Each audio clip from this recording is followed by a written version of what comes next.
Sí, vamos a hacer lo que sigue. No es copiar la liturgia de otras congregaciones, pero yo creo que más bien ellos se fundamentan en su liturgia, en este salmo. Yo creo que quien viene del contexto católico va a escuchar conocido esto de hacer el salmo responsorial, ¿sí saben? Sí, el ministro dice una cosa y la congregación contesta. Yo pienso que ellos se basaron en este salmo precisamente, y así que yo voy a leer lo que dice ahí y en el primer párrafo de cada versículo, y ustedes van a contestar el párrafo que sigue, que dice, porque para siempre es su misericordia. ¿De acuerdo? Entonces vamos a nuestro segundo periodo de alabanza, llamando precisamente a alabar, leyendo este salmo. Alabad a Jehová porque Él es bueno. Alabad al Dios de los dioses. Alabad al Señor de los señores. Al único que hace grandes maravillas. Al que hizo los cielos con entendimiento. Al que extendió la tierra sobre las aguas. Al que hizo grandes lumbreras. El sol para que señorease en el día. Las lunas y las estrellas para que señoreasen en la noche. Al que hirió a Egipto en sus primogénitos. Al que sacó a Israel de en medio de ellos. Con mano fuerte y brazo extendido. Al que dividió el mar rojo en partes. E hizo pasar a Israel por en medio de él. Y arrojó a Faraón y a su ejército en el mar rojo. Al que pastoreó a su pueblo por el desierto. Al que hirió a grandes reyes. Y mató a reyes poderosos. A Sejón, rey amorreo. A Og, rey de Basán. Y dio la tierra de ellos en heredad. En heredad a Israel su siervo. El que es que en nuestro abatimiento se acordó de nosotros. Y nos rescató de nuestros enemigos. Al que da alimento a todo ser viviente. Alabad al Dios de los cielos. Alabad al Dios de los cielos, mis queridos hermanos. Adelante. Para siempre son las misericordias del Señor, dice este canto. Con tu canto dale alabanza al Rey, con tu corazón exáltale, manos santas, o más bien nuestras manos, levantemos hoy a Él en el santuario. Es precioso venir a la iglesia y alabar a nuestro Dios, porque venimos, les había dicho hace varios domingos, es como una cita. En nuestra comunión con Dios diaria es como si tuviéramos a nuestro Dios en nuestra casa, ¿no? Pero salir a la iglesia es como tener una cita con Dios. Y es hermoso poder cantarle en esta circunstancia especial y Él se alegra de nuestra alabanza. Así que cantemos a nuestro Dios.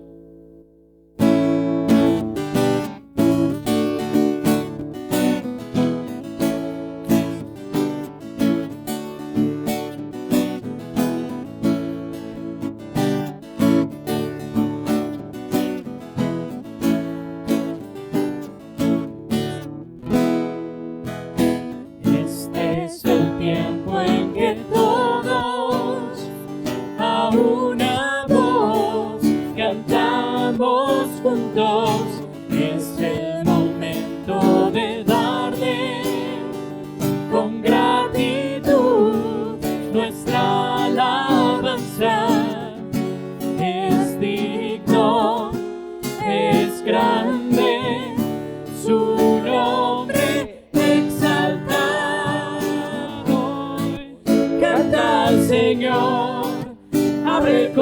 corazón, dale tu canción en el santuario hoy. Canta al Señor con todo tu amor, dale adoración en el santuario hoy.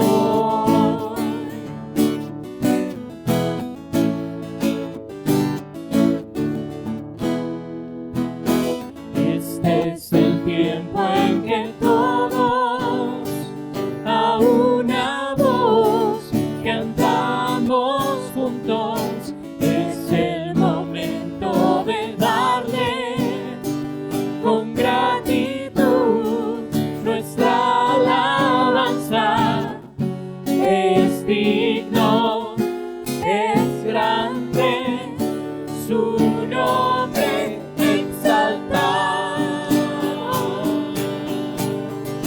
Hoy canta al Señor, abre el corazón, dale tu canción en el santuario hoy. Canta al Señor con todo tu amor, dale adoración en el santuario hoy. Canta al Señor, abre el corazón, dale tu canción en el santuario hoy. Canta al Señor con todo tu amor, dale adoración en el santuario hoy.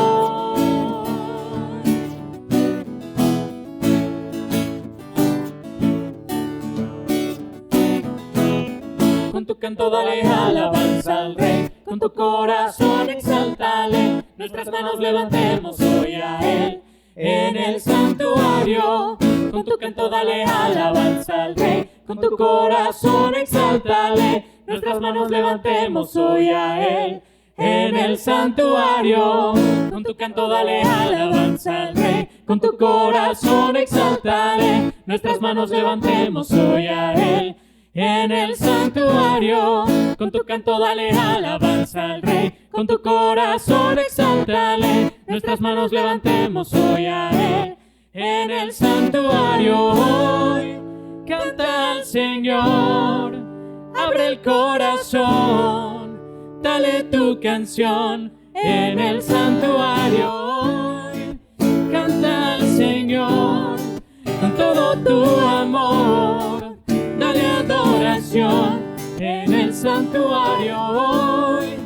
Canta al Señor, abre el corazón, dale tu canción en el santuario hoy.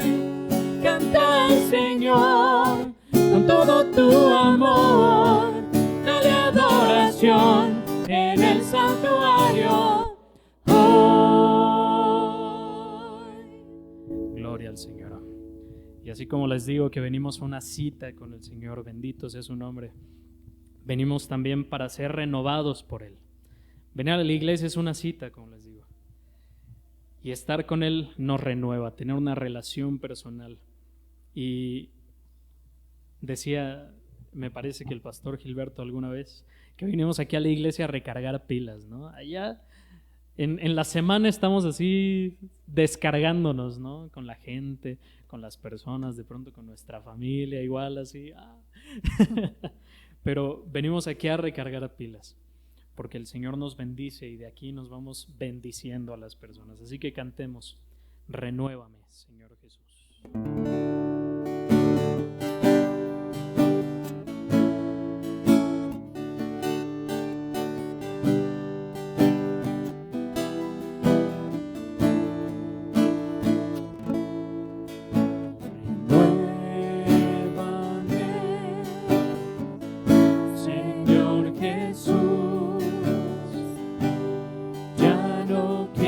Ser igual.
necesita ser cambiado, Señor,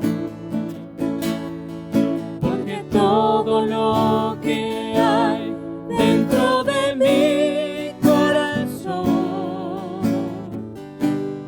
necesita más de ti,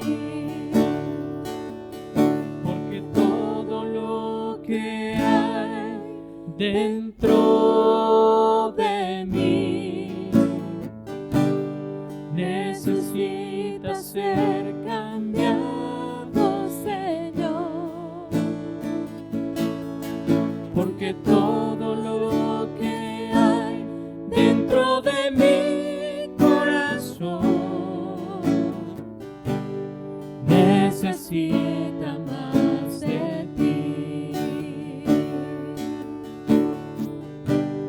necesita más de ti, necesita más de ti.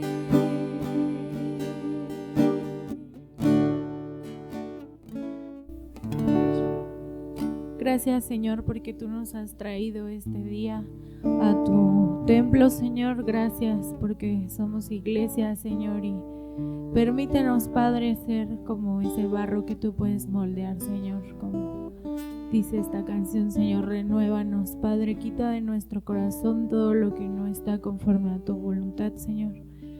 Y permítenos, Padre, menguar, Señor, para que tú vayas creciendo en nosotros, Señor. En el nombre bendito de Cristo Jesús. Amén. Podemos tomar nuestro lugar, hermanos. Yo les iba a decir, ni se sienten, hermanos. Así que si tienen una Biblia, la podemos tomar con la mano derecha, ya sea impresa, digital, y vamos a decir nuestra profesión de fe con convicción, con reverencia y con verdad. La palabra de Dios contenida en este libro es la creer, es la esperanza que me comprometo a seguir y es la esperanza que me atrevo a confesar. Nada me impide recibirla, nadie evitará que la haga parte. Por ningún motivo dejaré de proclamarla. Estoy para leerla, oírla, vivirla diariamente. Amén. Yo les invito a que tomen ya asiento y que busquen en el libro de los Hechos el capítulo 2. Capítulo 2 del libro de los Hechos. Nuestro texto base de hoy es del versículo 22 al 42 del libro de los Hechos. Entonces ponemos el contexto histórico, ¿no? Vamos a poner el contexto histórico. ¿Se acuerdan qué es lo que ha sucedido previamente? Sí, están reunidos y en el día de Pentecostés viene el Espíritu Santo, entra dentro de ellos y lo que vamos a ver es el discurso de Pedro, ¿verdad? El discurso de Pedro ya con el Espíritu Santo morando dentro de él y haciendo y empezando a hacer maravillas. Habíamos visto el milagro de las lenguas que cada uno había expresado, se había expresado siendo entendido por diferentes idiomas, ¿no? La maravilla era una maravilla de comunicación, porque cada uno de esos varones galileos estaba hablando una lengua que nunca había estudiado. Y decimos, ese es el don de lenguas, no balbuceos que no tengan ningún sentido. Les invito, Dani, a ver, ven si puedes, ¿no? Ven. ¿Sí puedes? ¿Sí? ¿Dejas ahí grabando? Quiero así una musiquita como así suavecita. Les invito a que cierren sus ojos. Yo voy a leer, no con mi voz horrenda, sino la voy a impostar, pero quiero que se imaginen este pasaje. Es Pedro ya con el Espíritu Santo, hablando poderosamente a la congregación. Les invito a que cierren sus ojos. Varones israelitas, oíd estas palabras. Jesús Nazareno, varón aprobado por Dios entre vosotros con las maravillas, prodigios y señales que Dios hizo entre vosotros por medio de él. Como vosotros mismos sabéis, a este, entregado por determinado consejo y anticipado conocimiento de Dios, prendisteis y matasteis por manos de inicuos.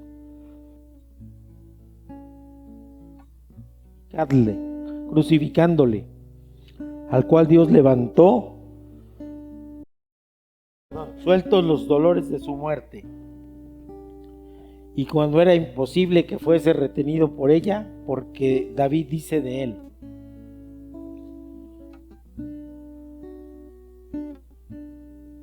veía al Señor siempre delante de mí, porque está a mi diestra y no seré conmovido. Por lo cual mi corazón se alegró y se gozó mi lengua, y aún mi carne descansará en esperanza.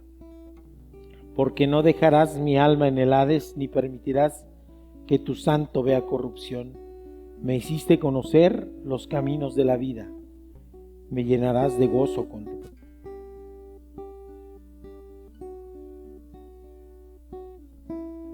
mis hermanos. Se os puede decir libremente del patriarca David, que murió y fue sepultado, y su sepulcro está con nosotros hasta el día de hoy. Pero siendo profeta y sabiendo que con juramento Dios le había jurado que de su descendencia en cuanto a la carne levantaría al Cristo para que se sentase en su trono,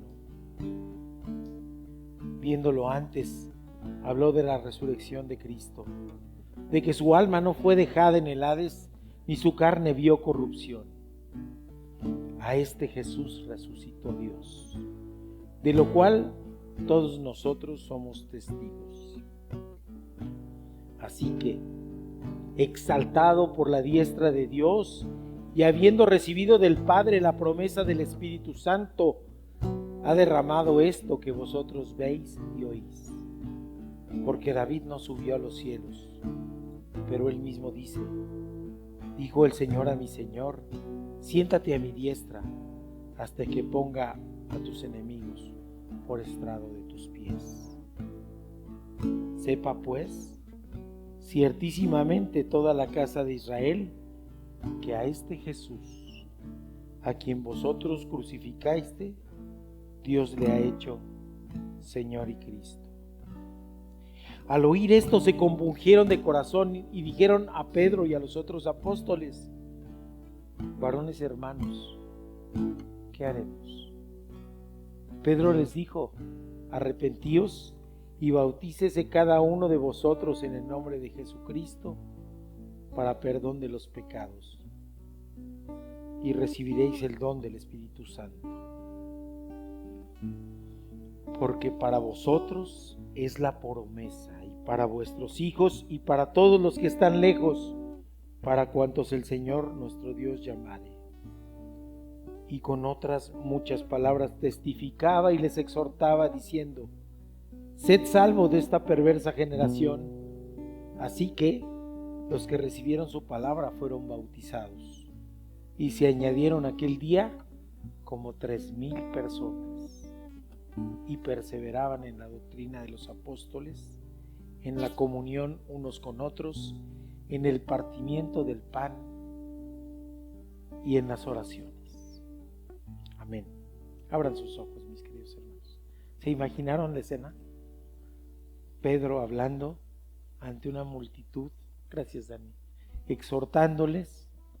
La tos quitó la magia del momento, pero pues no estaba considerada la tos, ¿verdad? Pero sí, es poderosísimo. Y ahora que creen, no vamos a hacer una exégesis detallada del pasaje. Lo que él está haciendo es un recuento de quién es Jesús, de quién hablaban las escrituras antiguas, cita Salmos, el Salmo 16, y después con esa cita les demuestra a los varones israelitas que Jesús es el Cristo y que fue crucificado y que resucitó, y viene una angustia en ellos, ¿no? Confrontados con la palabra, estos varones israelitas hacen una pregunta que es lícita, es válida, incluso para nosotros es válida. ¿Qué haremos? ¿Qué haremos? Cuando se encuentran con esa realidad, dicen, ¿qué haremos? Y les digo, es válida. ¿Qué haremos? ¿Qué haremos nosotros como iglesia? ¿Qué haremos nosotros como creyentes, como discípulos del Maestro? ¿Qué haremos? Así que vamos a cosas esenciales, fundamentales. Hay cosas cuando se hace un pacto, cuando se hace un contrato, por ejemplo, de trabajo, cuando se hace algunas cosas que son, dicen, irrenunciables. Podemos negociar otras cosas. Por ejemplo, en un caso de un trabajo, podemos negociar el horario, podemos negociar los sueldos, podemos negociar las vacaciones, podemos negociar,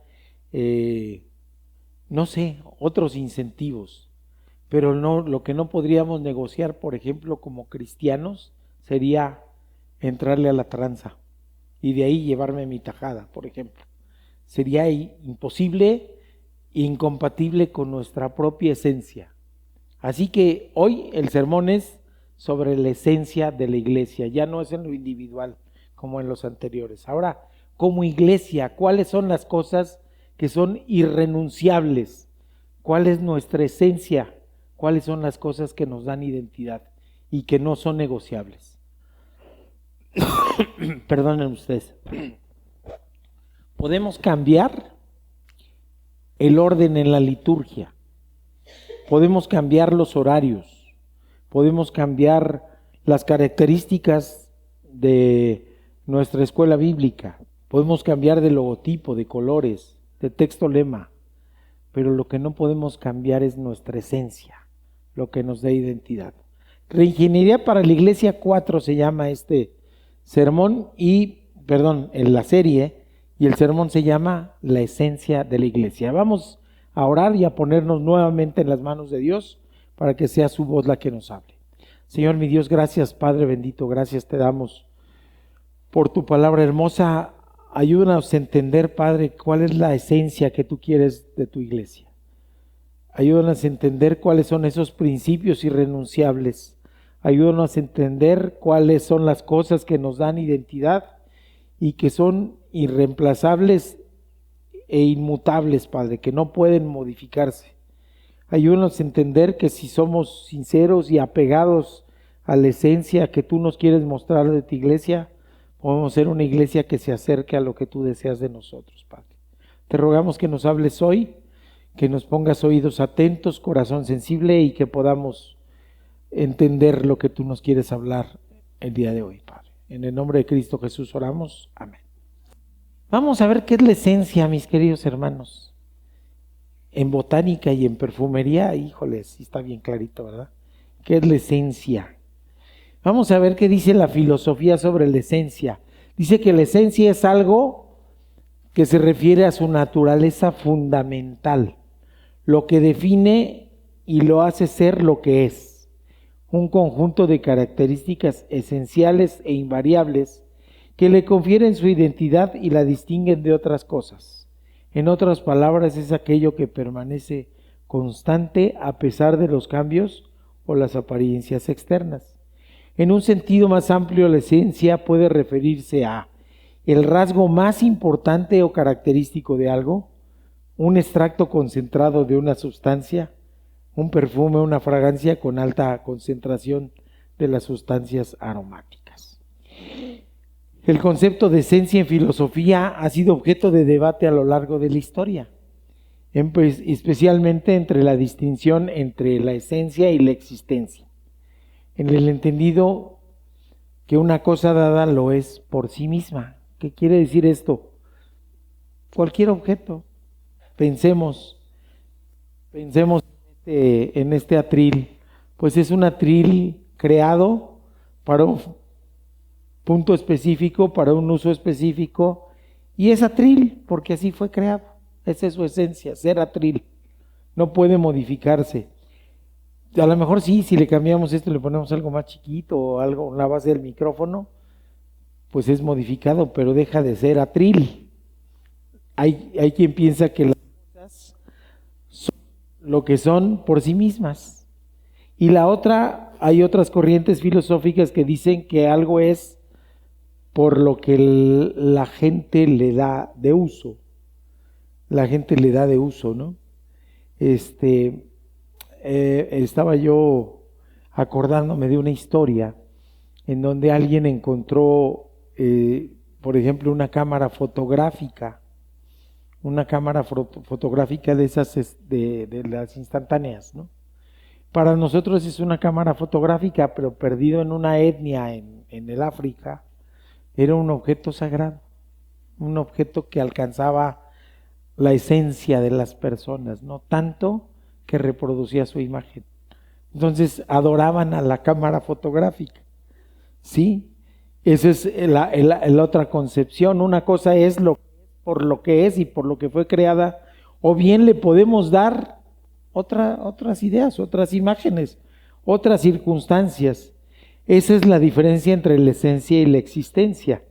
El problema de qué relación tiene la esencia con el ser y la relación con la conciencia y el pensamiento. Entonces, en términos generales, hay dos corrientes filosóficas.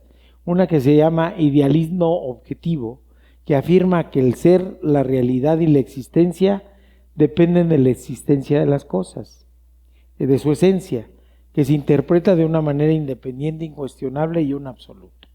No hay otro. La esencia de las cosas forman una realidad ideal específica que origina todas las cosas y las gobierna. Filósofos que siguen esta corriente, Platón y Hegel, por ejemplo.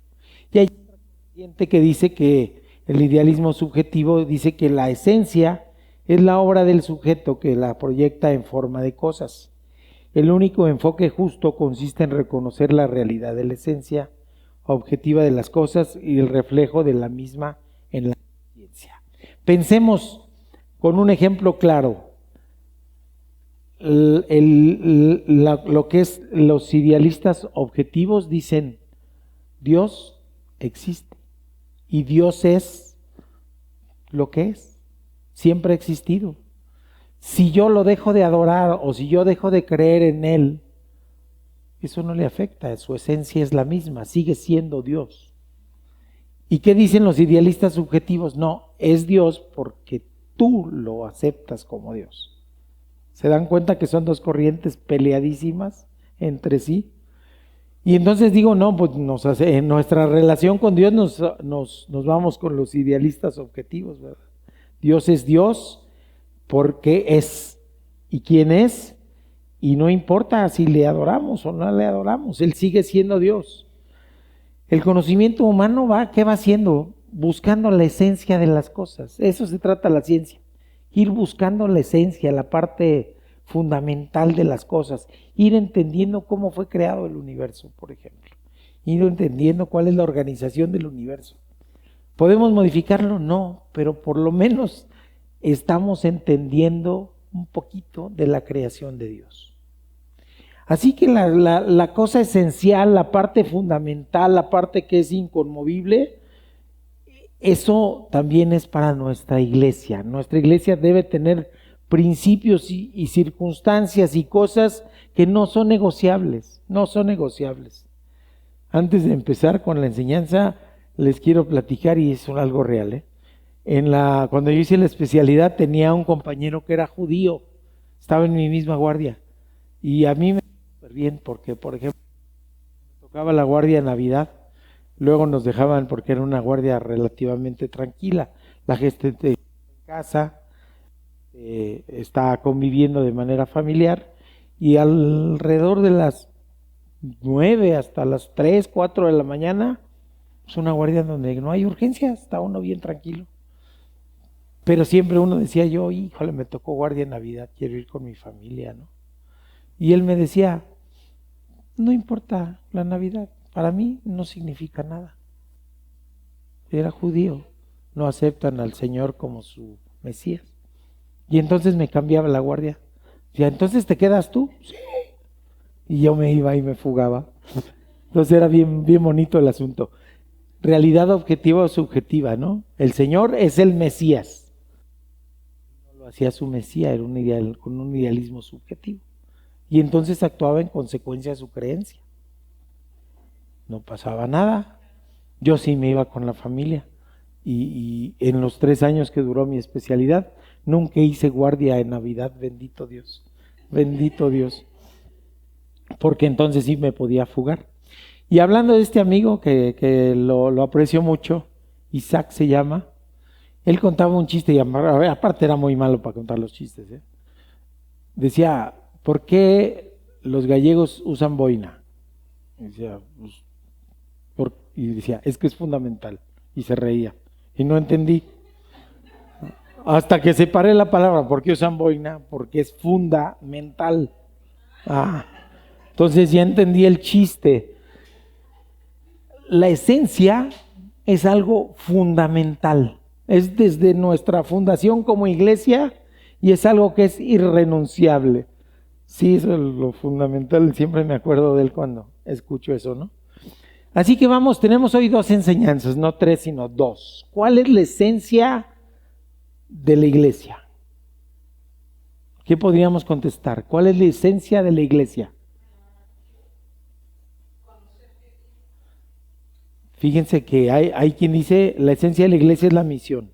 La esencia de la iglesia es conocer más de la palabra. La esencia de la iglesia es ¿qué más les gusta? Adoración. Pues no. No, fíjense.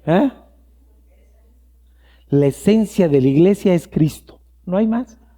Es Cristo. Si aprendemos de su palabra. Sí aprendemos de su palabra. Sí le adoramos. Sí le buscamos juntos. Pero sin esa esencia estaríamos perdidos. Podíamos alabar cualquier otra cosa o persona. Podíamos buscar filosofía, sabiduría en cualquier otra cosa o persona. Pero la esencia de la iglesia es Cristo. Ese es nuestro punto de partida. Estaba leyendo un artículo muy bueno, si lo quieren me lo piden y se los hago llegar, que se llama cristocentrismo. Tomemos un punto de partida. Los primeros cristianos muestran su cristocentrismo. ¿Qué quiere decir cristocentrismo? Que Cristo es el centro de nuestra existencia, en lo individual y como iglesia.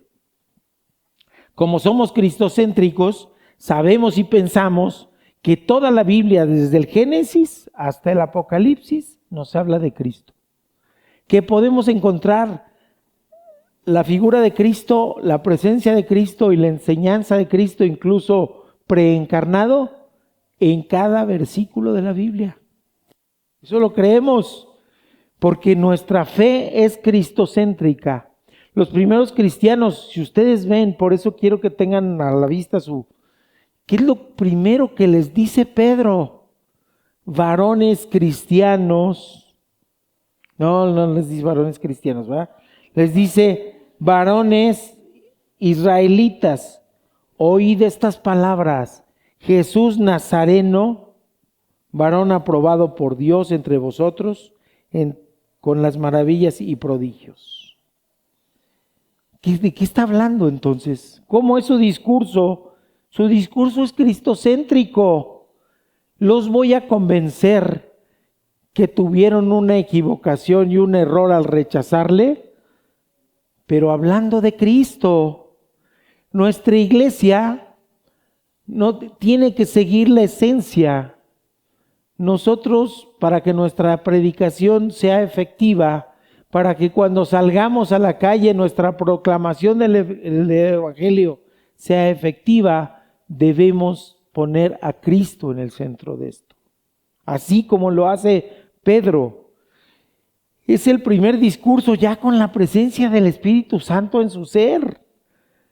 Ya ahí, y el resto de los apóstoles también centraban su discurso y hablaban de Cristo crucificado, resucitado y le llamaban de muy diferentes formas: el maestro, nuestro pastor, el Cristo, el ungido de Dios, un montón de cosas, pero de todas formas llamándolo como el centro de la fe y de la adoración.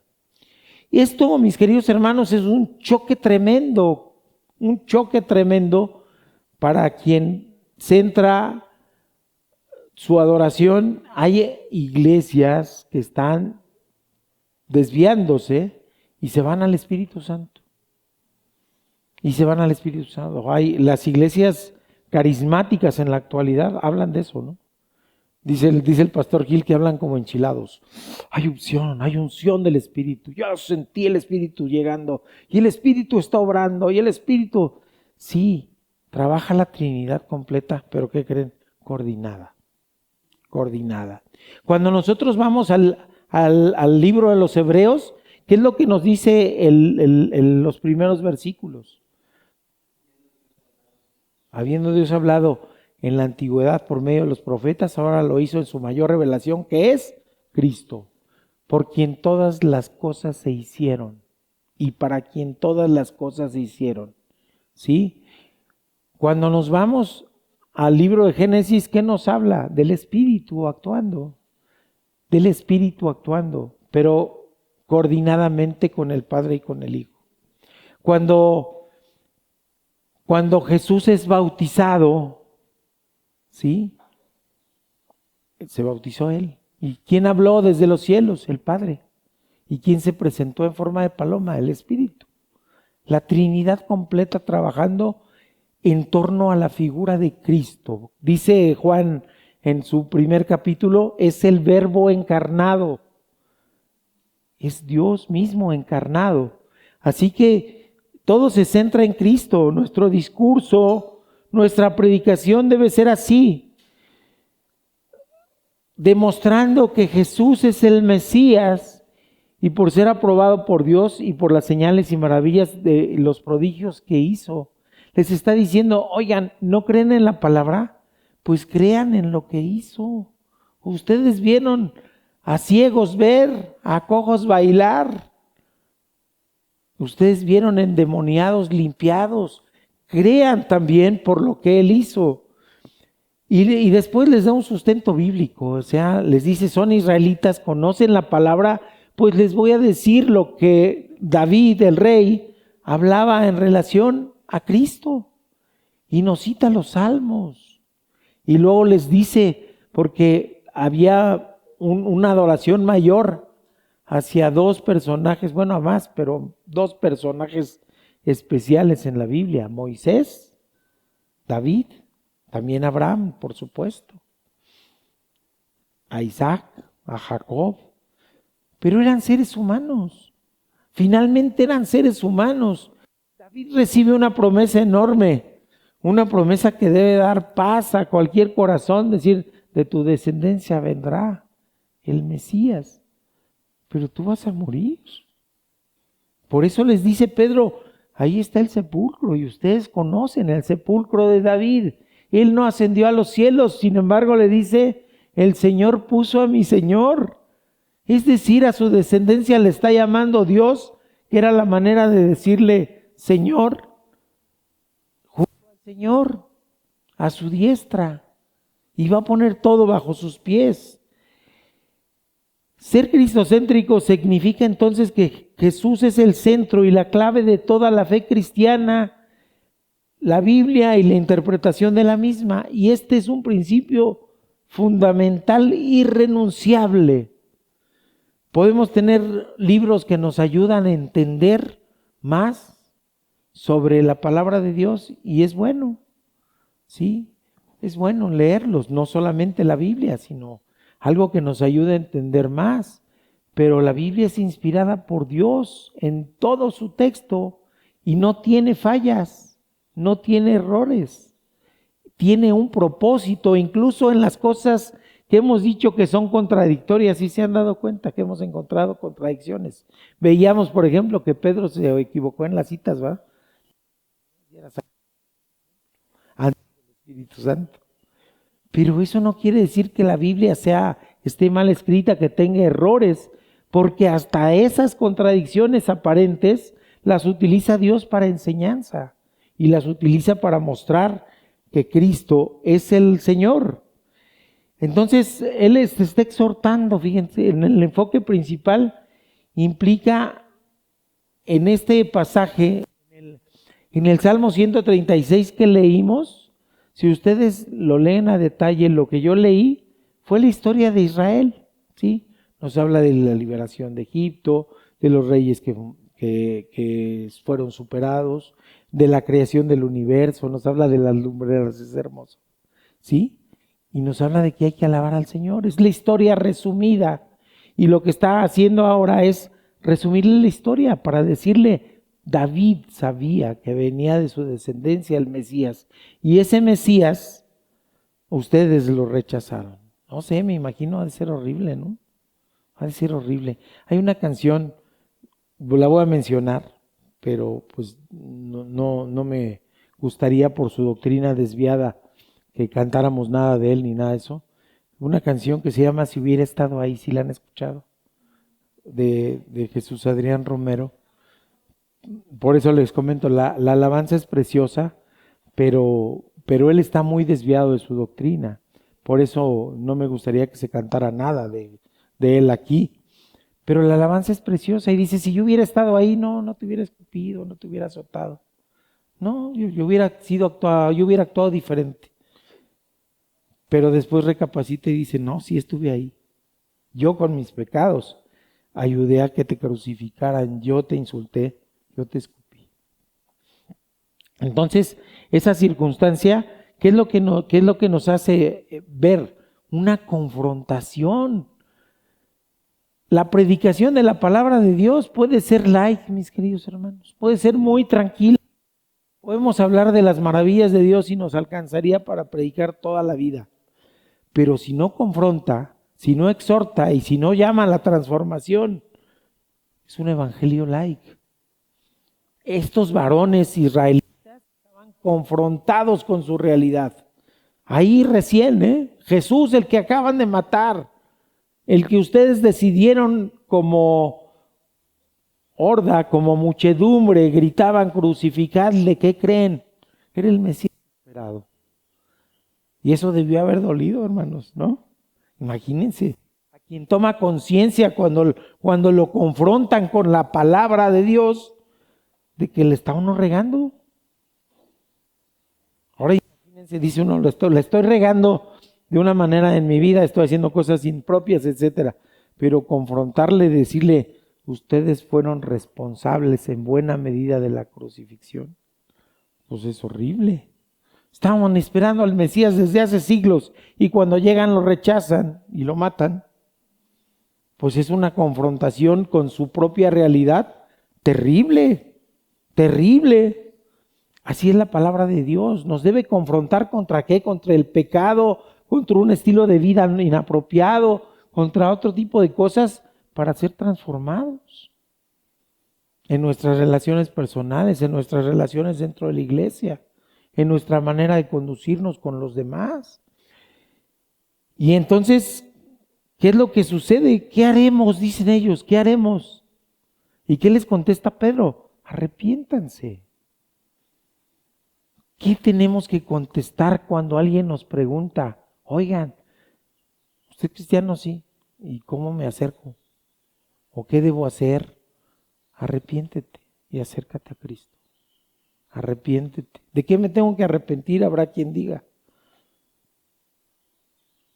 Y entonces, a veces tenemos que ser muy cautos y decir, no me digas. A lo mejor no quiero saber de qué te tienes que arrepentir, pero si tú meditas en tu vida, vas a encontrar muchas cosas de las cuales arrepentirte. De eso tienes que platicar con Dios y de eso tienes que ser confrontado para ser modificado por Él, porque Cristo es nuestra esencia. Cristo es la parte fundamental. ¿De qué tenemos que hablar entonces como iglesia? ¿Cómo tiene que ser nuestra predicación? ¿Cómo tiene que ser nuestra proclamación? Estamos así como en un curso, si se dan cuenta ahorita, como preparándonos para lo que viene adelante, para lo que vamos a hacer. ¿Cómo tiene que ser entonces? ¿De qué tenemos que hablar? Tenemos que hablar de la persona de Cristo. El enfoque cristocéntrico debe basarse entonces en reconocer a Jesús como el Hijo de Dios encarnado, el Mesías prometido y el Salvador del mundo. Entonces tenemos que hablar de la persona de Cristo. ¿De qué otra cosa tenemos que hablar? De la obra de Cristo. Tenemos que hablar de su ministerio terrenal, pero tenemos que hablar también que Cristo fue encarnado en una mujer, pero que Él ya existía desde el principio del universo. Porque hay quien dice la madre de Dios, y eso es incorrecto. Cristo existía desde el siempre, junto con el Padre y el Espíritu. Sí se encarnó porque fue decisión del Padre hacerlo.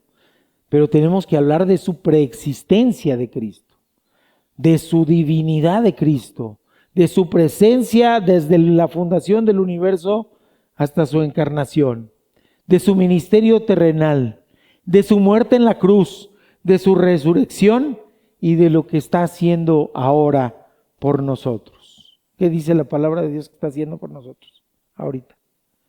Preparando morada. No está sentado allá a la diestra del Padre, sentadito y sin hacer nada. No, Él está actuante, viviente. Nos prometió estar con nosotros todos los días y mientras tanto en su poder nos está preparando morada. ¿Para todos? No. Para aquellos que le reconozcan como Señor y Salvador. Oiga, y entonces tenemos que hablarlo con urgencia, con prisa. Porque allá afuera hay un montón que está perdida. Y que tenemos que salir y a predicarles del Evangelio. Confrontarlos con la realidad y exhortarlos a que se arrepientan y se bauticen, dice Pedro, ¿verdad? Dice Pedro.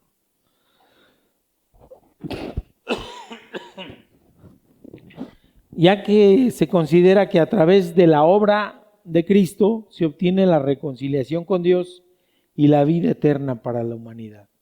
¿De qué otra cosa tenemos que hablar?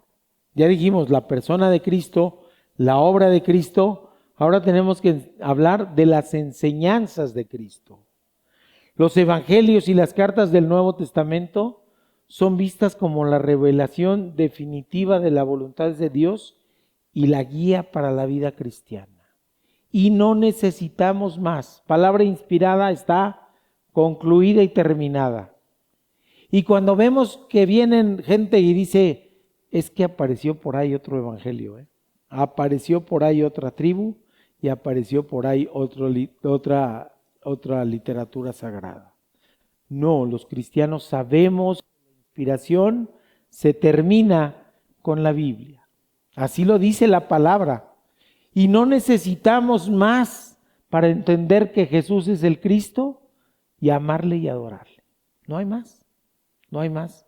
Y ahí ante quien jura ante notario que encontró unas tablas, que las vio el notario, que da fe de ello, pero desaparecieron. Entonces dice uno, pues está medio raro, ¿no? En el enfoque cristocéntrico, implica que el Antiguo Testamento se interpreta a la luz de Cristo, viendo en sus relatos y profecías prefiguraciones y promesas del Mesías. En el Nuevo Testamento, por otra parte, vemos el cumplimiento de las promesas y la obra de Jesús. Ya no hay más, es una obra inacabada, sí, porque ¿qué creen? ¿Se acuerdan que estábamos leyendo en el profeta que estábamos citando de inicio? Que nos decía, esfuércense sus manos. Gracias. Esfuércense sus manos, ¿sí se acuerdan? Me llamó la atención eso de sus manos. ¿Qué quiere decir Dios con eso? de esfuércense sus manos, perdón.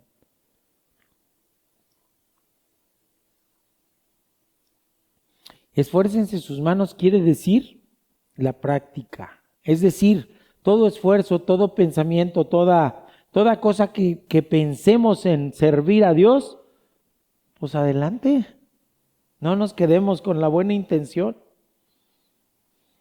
Cuando alguien llega con el pastor Gilberto, dice, oiga, Paz, fíjese que se me ocurrió una idea. Así, es una idea pero buenísima, que a nadie se le ha ocurrido en la historia y a mí se me acaba de ocurrir.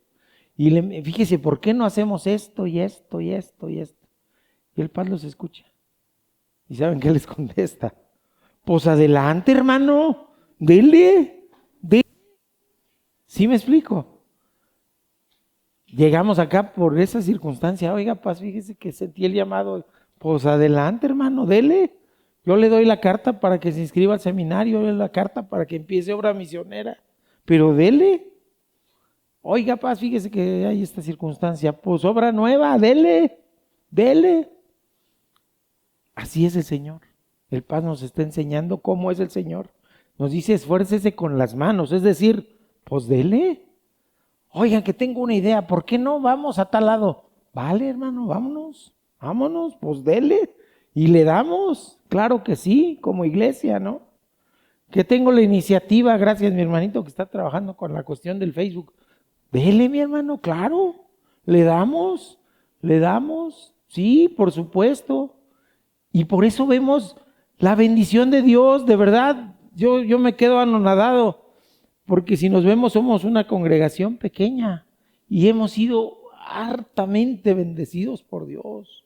De verdad, me quedo de manera increíble porque no entiendo. No puedo entender tanta misericordia, tanta gracia y tantas bendiciones. ¿Y para qué? Pues para darle, para esforzarnos con nuestras manos y cumplir lo que Dios nos demanda, hablar de Cristo. Eso es algo esencial y fundamental para nosotros. ¿Qué otra cosa? La vida cristiana se debe entender como una vida en Cristo, marcada por la transformación del Espíritu Santo y la búsqueda de la santidad. ¿A través de qué? De nuestra relación con Él. Esa relación se debe convertir en cada uno de nosotros en una parte esencial. ¿Qué quiere decir? Fundamental, que no pueda ser negociable. Si yo tengo una relación con Cristo, no puedo hacer negociable mis horarios. Yo no puedo decir, bueno, pues chance sí, chance no, le doy, ¿no? No, tengo que buscar vivir como Él quiere que viva, sirviéndole y también ir buscando una santidad. ¿A través de qué? De mi relación con Él. No hay de otra. Es esencial, eso es fundamental en lo individual, pero también como iglesia. También como iglesia debemos buscar que nuestra vida cristiana se note. Una verdadera iglesia cristiana, en cuya esencia está el cristocentrismo, reconoce a Jesucristo como el centro de la salvación, como la máxima revelación de Dios, como la base de la fe y como la base de la práctica cristiana. Es decir, es nuestro todo. ¿Vale? Es nuestro todo. Eso, mis queridos hermanos, no es negociable. Como iglesia, debemos ser una iglesia cristocéntrica, que nuestra razón de ser sea Cristo, nuestra razón de hacer sea Cristo, nuestra razón de proceder sea Cristo, y a quien tenemos que darle cuentas es a Cristo. ¿Vale? Y entonces nos vamos a la segunda enseñanza. La esencia de la iglesia, decíamos, es Cristo. Pero ya en la práctica, la esencia de la iglesia es hablar de Cristo. ¿Para qué? ¿Para qué? Para arrepentimiento y salvación de los otros. Tiene que ir junto con pegado. Imagínense. Podemos entonces sí, y les va a venir a la mente algunos anuncios de televisión o programas, hablar de Cristo, hablar de las bendiciones terrenales de sembrar económicamente para recibir económicamente. Eso no es una iglesia cristocéntrica, porque no hablan del arrepentimiento y de la salvación. La esencia de la iglesia entonces reside en convertirnos, ahora sí en lo que decían hace ratito mis hermanos, en el cuerpo de Cristo. Tenemos que ser el cuerpo de Cristo. Convertirnos en un espacio donde la gracia de Dios se manifieste en todos y en cada uno de los miembros. Convertirnos en un espacio en donde podamos ser bendecidos en lo individual, pero mucho más bendecidos como parte de ese glorioso cuerpo constituido en iglesia. Un espacio que no tiene significado en sí mismo. Cuando nosotros salimos de aquí, se quedan las paredes vacías y pierden sentido. Ya no son la iglesia, porque la iglesia de Cristo se va con todos y cada uno de nosotros. Por eso nuestra concepción, la iglesia no es un edificio, no son las paredes. Es más, ni siquiera es una institución. No, la iglesia de Cristo es su cuerpo. Un cuerpo en donde convergemos todos, y como decían los versículos previos del capítulo 2, todos unánimes, congregándonos ¿para qué? Para adorarlo y para crecer en la fe a través del estudio de la palabra de Dios. ¿Y para qué otra cosa? Lo adoramos, crecemos en la fe y luego ¿qué hacemos con todo eso? Pues nos vamos al cumplimiento de la gran comisión. ¿Va? Mateo 28, 19 y 20. Por tanto, id y hacer discípulos y bautizadlos en el nombre del Padre, del Hijo y del Espíritu Santo. Ándele. Entonces, ¿no es para quedarnos con esto? Pues está bien bonito, somos súper bendecidos, pero si no vamos a la otra parte, nos quedamos cortos. ¿Cómo se refleja esa esencia de que estamos juntos porque Cristo es nuestro centro y porque nos juntamos para exhortar a otros a arrepentimiento y salvación? En la unidad de los creyentes, con guía del Espíritu Santo. ¿Y para qué? Para la proclamación del Evangelio. La iglesia entonces no es algo pasivo, es un organismo vivo que tiene a Cristo como cabeza y guía. Y estamos unidos y cohesionados por la acción del Espíritu Santo. Somos una unión de imperfectos que hemos sido llamados para reflejar su amor y la gracia de Cristo en nuestras relaciones personales y en el servicio al prójimo. En el servicio al prójimo. Así que la tarea va a ser más light, pero va a haber tarea. Sí, va a haber tarea. Vamos a registrar, mis hermanos, por eso quiero su tarea. Vamos a registrar esta semana a cuántas personas les hablamos del Evangelio. Esta semana, ¿cuántas personas alcanzamos con la palabra de Dios? Por cualquier vía, ¿eh? Quiere ser por cualquier vía. No hay coincidencias, hay diosicencias. Así que mi hermanito Jesús, si le preguntan en el Facebook, quizás el Señor para dar respuesta. Y si me dice, ay, me siento y no sé qué contestar, apóyese con otros hermanos. Apóyese conmigo, con Dani, con el hermano Félix, con quien sea, para que el Señor le dé palabra. Póngase en oración. El Señor le puso ahí para servir. Y usted gustoso aceptó ese reto. Estamos aquí para vivir como Cristo quiere que vivamos, para servir al prójimo y para proclamar el Evangelio. Así que por cualquier vía. Así que a lo mejor hasta nos gana a todos. Decir, hoy le contesté en el Facebook a 150, vale. Está padrísimo. No, pues ya nos ganó, ¿verdad? Mi hermano Félix, que lo hace persona a persona en el centro de la ciudad, también regístrelo. Pero todos, aquí estamos aquí. A veces no es de que nos dediquemos, fíjense, de que nos dediquemos en ese momento, sino, como decía el Señor, mientras vivan, mientras caminan, mientras vamos en el transporte, mientras atendemos en nuestro negocio, mientras platicamos con el vecino, podemos impactar. Yo he sido muy bendecido porque en mi consulta van muchos cristianos allá en Ciudad de México. Van muchos hermanos de Oreb. Pero ayer, por ejemplo, una paciente que tiene mucho tiempo que atiendo, me escribió porque necesita una cirugía urgente de cuello. No tiene dinero para operarse privada y necesita que le ayuden en el ISSSTE. Me dice, nunca le he dicho, pero soy cristiana y confío en Dios. Y confío en que Dios me va a ayudar a que esta cirugía se realice en el ISSSTE. Fíjense, qué interesante. Entonces, pues ya, ahora sí que como dicen, ya cayó. Sí, así como tiburón que huele la sangre, ahí voy, porque ahora sí, ya me dijo y le voy a hablar del Evangelio con más soltura, sabiendo que ella ya conoce. Y entonces mi intervención ya no nada más va a ser médica con ella. Ahora nos vamos a poner a orar juntos. Por eso mientras uno camina, ¿sale? Mientras uno camina. Y el Señor es maravilloso, porque dice uno, este está pescando en pecera, pues si ya es cristiana, ya le va a ganar un alma al Señor malo para llevársela a los pies de Cristo. No, está pescando en pecera. Sí, pero el Señor es maravilloso, créanme que es maravilloso y nos usa hasta de una manera increíble.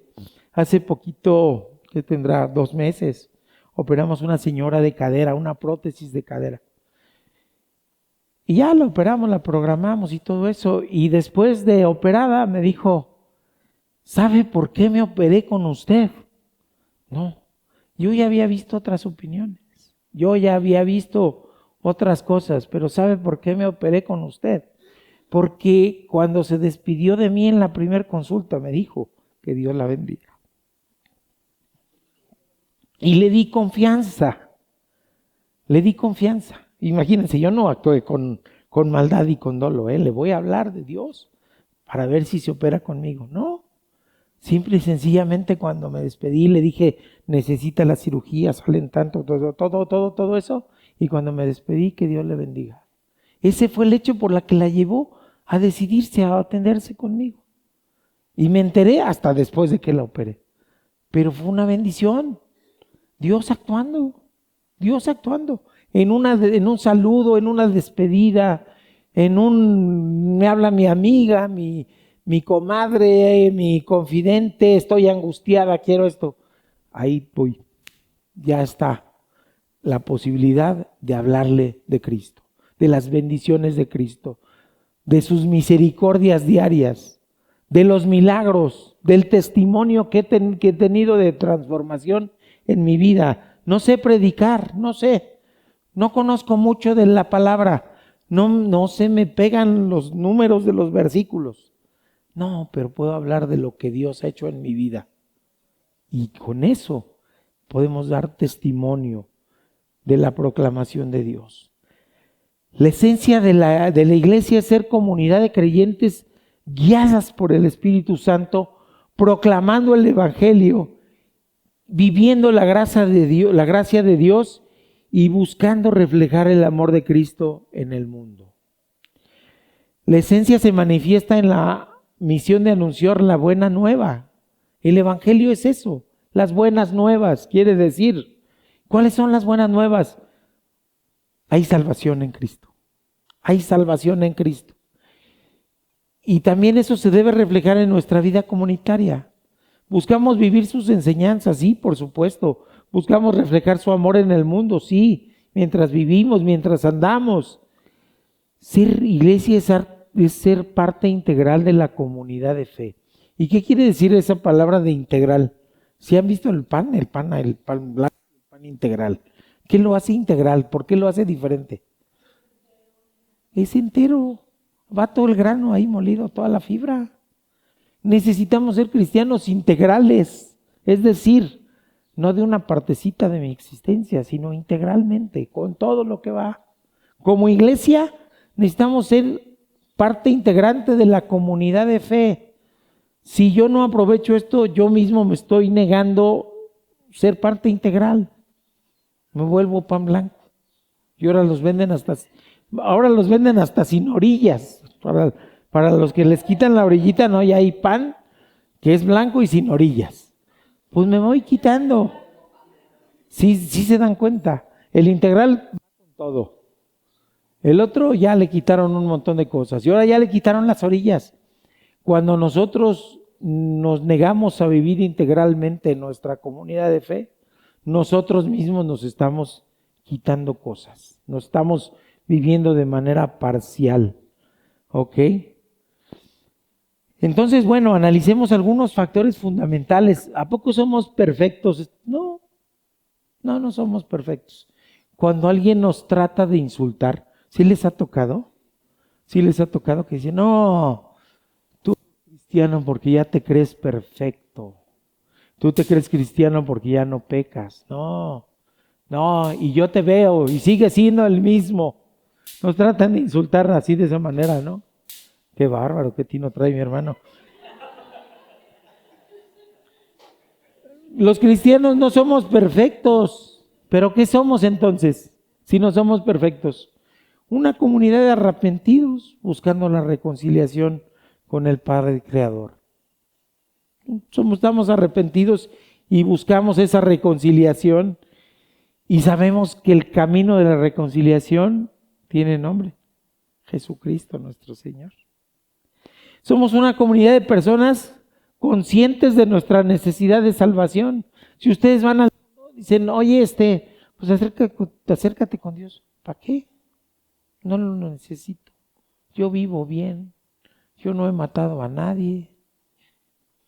Yo no he hecho esto. ¿Para qué me arrepiento? ¿Para qué me acerco a Dios? Y vemos a veces gente, no solo gente mala, que dice uno, sí, ya trae ahí hasta el sello postal a dónde va a ir a dar, ¿no? No, vemos gente buena, vemos gente que hace obras buenas, que se dedica al bien, pero sin Cristo es vano.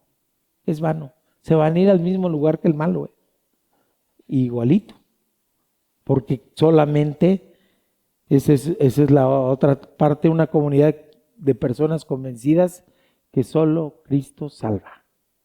Me encanta esa alabanza de Elí, por ahí si la buscan en Noreb, solo Cristo salva, preciosa. Solo Cristo salva, no hay más. Y como estamos conscientes de que solo Cristo salva, buscamos la salvación en Él. Estamos arrepentidos y buscamos la salvación, como exhortó Pedro.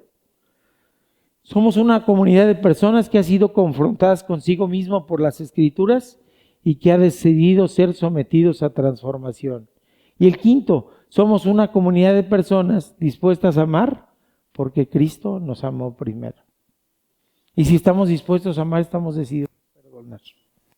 Y si estamos decididos a perdonar, nos quitamos la carga del peso que traemos ahí.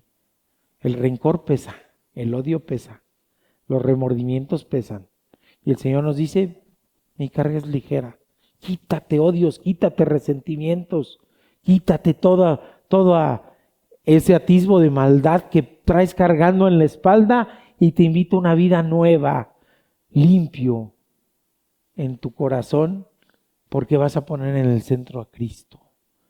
Y si Cristo nos amó tanto que entregó su vida en la cruz, nos está poniendo el ejemplo de cómo amar con entrega. Por eso, mis queridos hermanos, estas convicciones se deben reflejar en algunos aspectos fundamentales de la iglesia. La conciencia de que somos un cuerpo. Y está padrísimo si ustedes se van a... Bueno, ahorita se los leo. Un cuerpo. La iglesia no es simplemente una institución humana. Tenemos doble identidad. ¿Somos una agrupación humana? Sí. Pero tenemos una cabeza que es divina, que es Cristo Jesús. Entonces tenemos esa dualidad. Tenemos dos esencias, la humana y la divina. Y la humana busca acercarse a la divina cada vez más. La iglesia es un cuerpo espiritual donde Cristo es la cabeza y los seguidores somos miembros unidos por el Espíritu Santo. Tenemos una misión. La iglesia tiene la tarea fundamental de proclamar el mensaje de salvación y llevar esperanza a todas las personas, cumpliendo con la gran comisión. Tenemos la función de comunidad. La iglesia es un espacio donde los creyentes se reúnen para adorar, crecer en la fe, apoyarse mutuamente y servir a los demás. Y créanme que mi corazón brinca de alegría porque estos aspectos los crecer en esta iglesia. Nos fascina convivir, comer juntos, apoyar juntos al que está sufriendo, ¿verdad? Quien está en tribulación. Me encantó ver la iglesia actuante en ese aspecto. Es hermoso porque ¿cómo se manifiesta Dios en nosotros? En eso, precisamente, en adorar, en orar, en servir, en vivir como una comunidad, reflejando la gracia, la sabiduría y las virtudes de Dios. ¿Ganamos algo cuando somos solidarios, cuando somos empáticos con nuestro hermano? Nada. Ni siquiera lo hacemos para salvación por obras, ¿verdad? Sino es nuestra salvación con obras, mostrando el amor que Dios nos dio para con mi hermano, mi hermana. Por eso es fundamental. Y para que esto fluya, ya para terminar, vamos con algunos conceptos claves. ¿Qué se necesita para que esto fluya? Para que como iglesia estemos en un solo sentir, todos y unánimes, como dice la palabra. Necesitamos unidad. Y en la unidad no quiere decir que todos nos vistamos del mismo color, ni que todas mis hermanitas tengan que traer la falda hasta debajo del maleolo del tobillo. Eso no es unidad, no pasa nada. Tenemos que tener unidad en lo fundamental, en ser parte del cuerpo de Cristo. ¿Qué nos dice Colosenses 1 del 15 al 20? Y Él es la cabeza del cuerpo, que es la iglesia, el que es el principio, primogénito entre los muertos, para que en todo tenga la preeminencia. Él es la imagen del Dios invisible, el primogénito de toda la creación, porque en Él fueron creadas todas las cosas, las que hay en los cielos y los que hay en la tierra, visibles e invisibles, sean tronos, sean dominios, sean principados, sean potestades, todo fue creado por medio de Él y para Él. La acción creadora de nuestro Señor. Y fíjense qué interesante. ¿Han oído eso? Dicen, porque nuestra lucha no es contra dominios, ni principados, ni potestades. ¿Sí lo han oído? Pues sí, pues todos esos dominios, principados y potestades fueron creados por Él y para Él. Entonces dicen, ¿por qué existe la maldad? Por el hombre, por la ausencia de Dios, por el deseo de alejarse de Dios. ¿Y para qué sirve la maldad? Para los demás. Para que podamos confrontar las dos posturas. ¿Seguimos la maldad o seguimos al Señor? Y nos muestra con claridad el camino. Si yo sigo para acá, decíamos el miércoles, ¿sí? Voy a encontrar guerras, iras, contiendas, nos dice Santiago. Si yo sigo el camino de acá, voy a tener benignidad, amor, paz, paciencia, gozo, todo el camino de Dios. Entonces, existe para que sea un contraste. Él es la cabeza del cuerpo, que es la iglesia, el que es el principio, el primogénito entre los muertos, para que en todo tenga la preeminencia, por cuanto agradó al Padre que en Él habitase toda plenitud y por medio de Él reconciliar consigo todas las cosas, así los que están en la tierra como los que están en el cielo, haciendo la paz mediante la sangre de su cruz. Entonces necesitamos unidad. ¿Qué otra cosa? Diversidad. Y dirán, oiga, ¿no está peleado ser diversos con ser unidos? No, no está peleado. Aquí tenemos hermanos que no les gusta el fútbol y quienes les gusta el fútbol. Tenemos hermanos que les gusta más el básquet, ¿verdad? Lástima que no están mis hermanitos, pero les fascina el básquet Y hay quienes dicen, no, pues no. Son muy fitness y por el contrario yo que no corro ni alcanzar el elevador ahorita. No, llego, me va el elevador y digo, ¿para qué corro? Pues ha de bajar otra vez. ¿Sí me explico? Entonces, sí, ¿qué nos daba de ejemplo la semana pasada? Hablé medos, persas, romanos, de Egipto, de Cirene, diversos, muy distintos, pero juntos en una cosa que estaban oyendo las maravillas de Dios. ¿Ok? Sí, la diversidad, cada miembro tiene dones y funciones diferentes. Cada quien es diferente. Cada quien recibió diferentes dones, ¿no? Yo admiro el don de mis hermanitos y mi hermanito y mis hermanitas de alabanza. Tienen un Dios precioso. Hay quienes tocamos el timbre y ya lo desafinamos. ¿Sí? No tenemos ese don, pero nos junta. Esos que tienen el don de la música, el don de su voz, con aquellos que no lo tenemos. ¿Y qué hacemos cuando juntamos nuestras voces? Adorar al Señor. Les digo que lástima que no se grabó, pero el Paz nos dio una conferencia el lunes que se llamaba La adoración no es karaoke.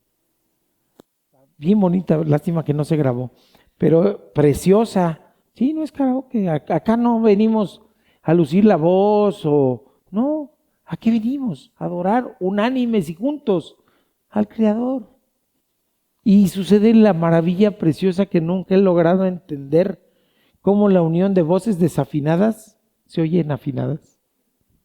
Es una maravilla. Cuando hay un coro así monumental, miles de personas cantando, se oye, ¿a poco no se oye bien afinadito? Uy, bien precioso. Así es como quiere el Señor que le alabemos, con el corazón y utilizando el instrumento imperfecto de muchos de nosotros, que es la voz. Otros la tienen más bonita, pero nosotros imperfectos, de todas maneras, adorarle, alabarle. Hay algunos que tienen un don de servicio, otros de hospedaje, otros de la electrónica. Héctor lo extrañamos porque pues es un as con las cosas de las computadoras y la electrónica. Y puso su don al servicio del Señor. Ahorita está trabajando, pero pues si lo extrañamos.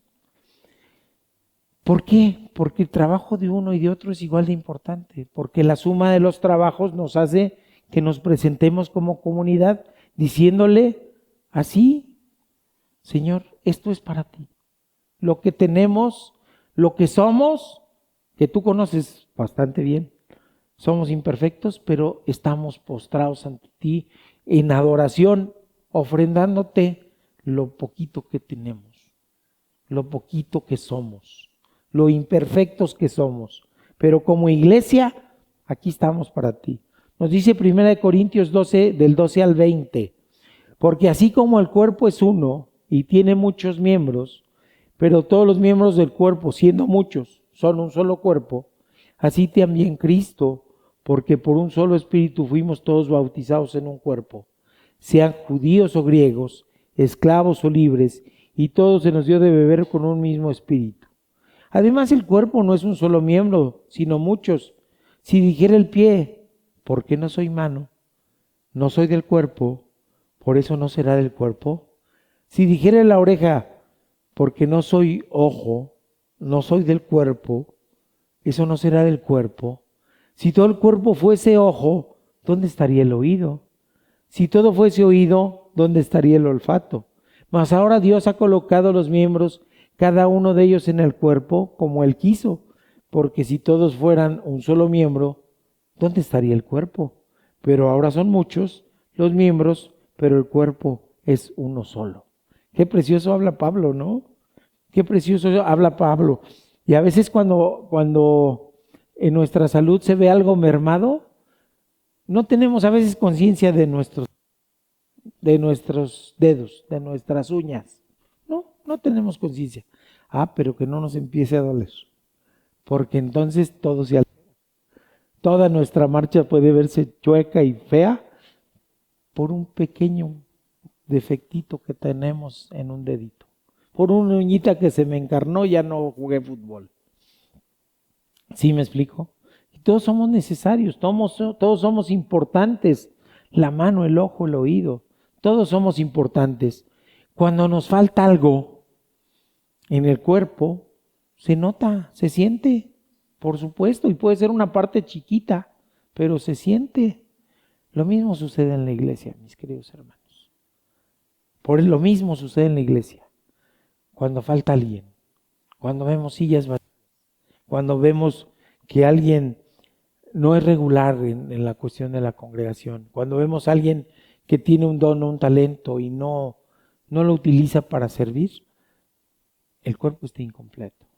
El cuerpo está carente de eficiencia y requiere ser intervenido. No me refiero al cuchillo, el bisturí, no. Requiere ser intervenido, a lo mejor ¿con qué? Pues con exhortación, con invitación, con amor, invitar a servir en un área, en otra, irse integrando gradualmente para integrarnos integralmente. Necesitamos eso, mis queridos hermanos, porque así como es importante el oído, el ojo, el pie, la mano, el dedo, así es importante todos y cada uno de los miembros.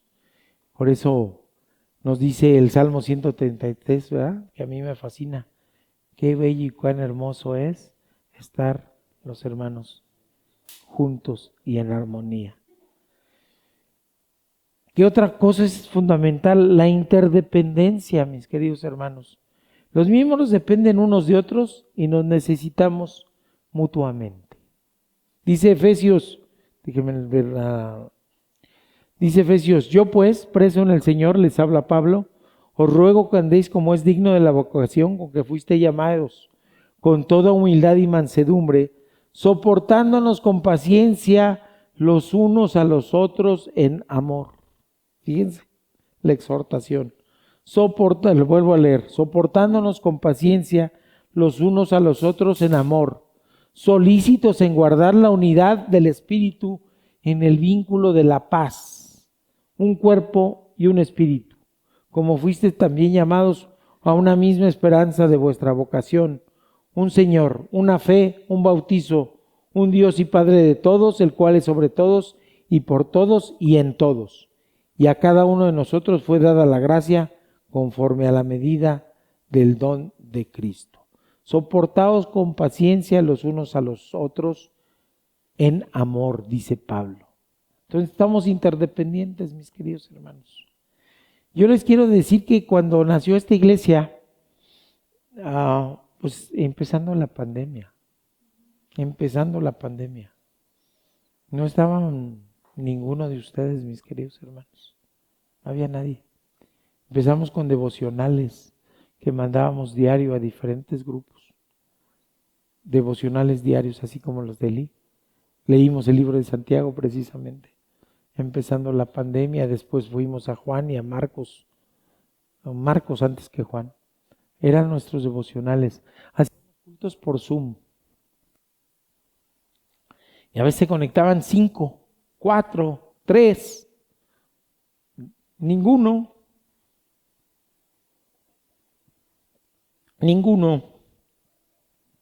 Pero ahí estamos de necios, con perseverancia. Y después llega mi hermanita Sandra y nos dice, creo que ya es necesario que nos reunamos y que estemos juntos. Y empezamos así.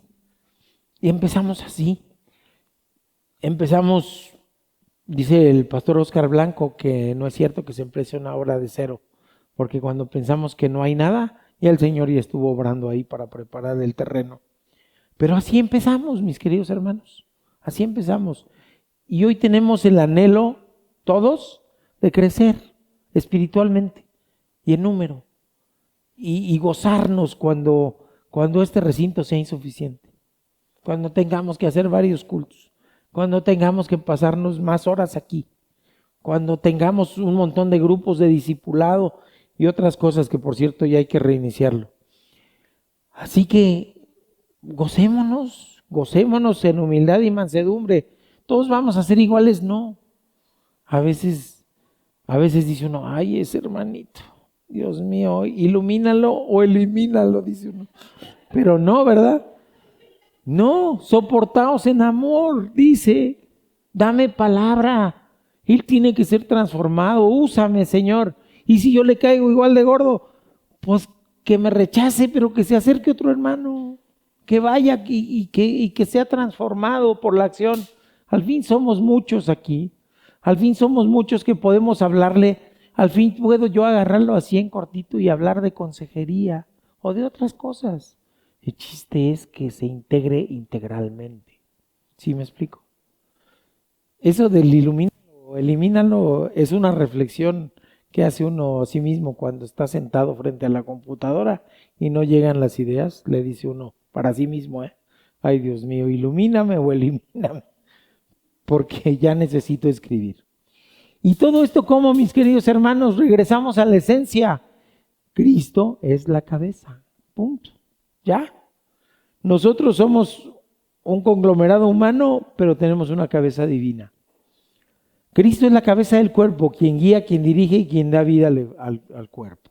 ¿Qué nos dice Efesios 1 del 22 al 23? Y sometió todas las cosas bajo sus pies y lo dio por cabeza por sobre las cosas a la iglesia, la cual es su cuerpo, la plenitud de aquel que todo lo llena en todo. Me encanta, la plenitud de aquel que todo lo llena en todo. Eso no lo encontramos en nadie que sea humano. Nadie, por muy brillante que sea, tiene la plenitud de llenar todo en todo. Solamente Cristo. Y si Él es nuestra cabeza, hombre, tenemos la posibilidad de éxito. A pesar de nuestros defectos, de nuestros errores, de nuestras imperfecciones, de nuestro cansancio físico, de nuestras debilidades, Él siendo la cabeza, tenemos la posibilidad de ganar y de crecer. Les leo ya al final. Romanos 4 al 8.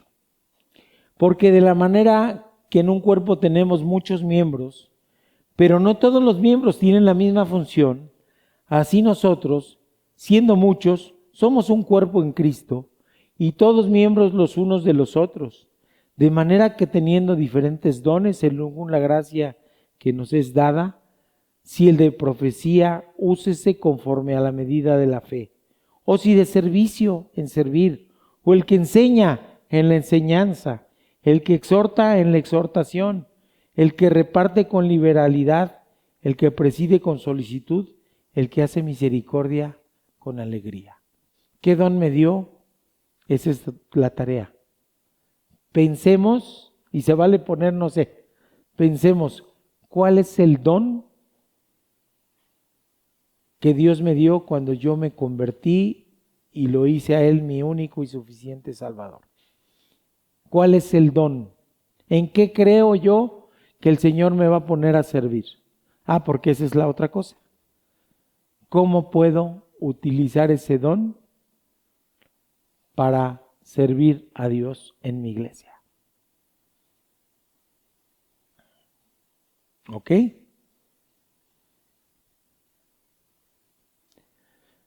Y entonces, mis queridos hermanos, híjole, iban a decir, Bati, una tarea pero bárbara, ¿verdad? Pero sí pueden, mis hermanas pudieron con el diplomado, o sí pueden con este don. Vamos a orar, mis queridos hermanos, vamos a orar. Señor Dios, gracias te damos, Padre, por tu palabra. Gracias porque nos muestras la esencia de lo que debe ser nuestra comunidad de fe, lo que es irrenunciable, lo que no es negociable, lo que nos debe dar identidad, que es Cristo Jesús, Padre bendito. Ayúdanos a ser esa comunidad que pueda servirte como tú quieres, que pueda adorarte como tú quieres, que pueda alabarte como tú quieres, que pueda ser enseñada como tú quieres y que podamos ser transformados para convertirnos en una iglesia que hace unos años no existía y en una iglesia que no existe aún todavía como tú quieres que sea. Te damos gracias por todas tus bendiciones, tus misericordias, tu gracia que has derramado en nosotros, en todos y cada uno de nosotros, en lo individual, en lo familiar. Y como iglesia te damos gracias porque hemos recibido con atención esa gracia y esas misericordias, sabiendo que provienen de ti, Padre, no de nuestro esfuerzo, no de lo que hacemos, sino a pesar de lo que somos, tú nos amas y nos provees y nos das en abundancia.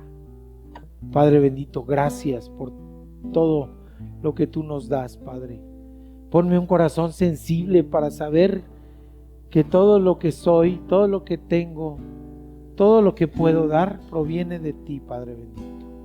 Y que me lo has dado no para atesorarlo, sino para servir a los demás, reflejando el amor de Cristo en nuestra comunidad, en nuestra casa, en nuestra familia, con la gente que se cruza con nosotros en el día a día.